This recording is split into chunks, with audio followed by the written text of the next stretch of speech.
এই ভাল্লুক খরগোশের বাসায় বোম ঢুকিয়ে দেয়। ओ भाई ये क्या है?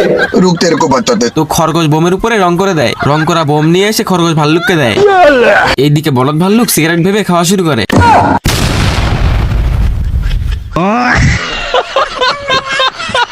বলদ ভাল্লুক গাছের যে অংশে দাঁড়ায় ছিল সেই অংশটাই কেটে ফেলছে। ভাল্লুকে বলদ হলে কি হবে, একটু হলেও বুদ্ধি আছে, মানে প্যান্ট খুলে প্যারাশুট বানাইছে। ভাল্লুক তো নিচে পড়ছেই, উপর থেকে খরগোশ ভাল্লুকের জন্য এক্সট্রা গিফট পাঠাইছে। है मुझसे कोई स्मार्ट? बताओ, तुम खुद देखो, ये देखो। এই দুইটা একসাথে গরু চুরি করতে গেছিল, এই জন্য এলাকার মানুষ এই দুইটারে একসাথে বেঁধে রাখছে।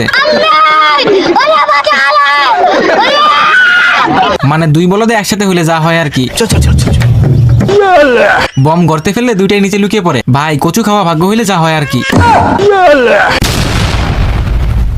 बेकार है भैया, मैं तो टूट गया। এরা দুইটাই একদম হাঁপাই গেছে। তো বিড়াল একটা ইঁদুর দেখতে পায়।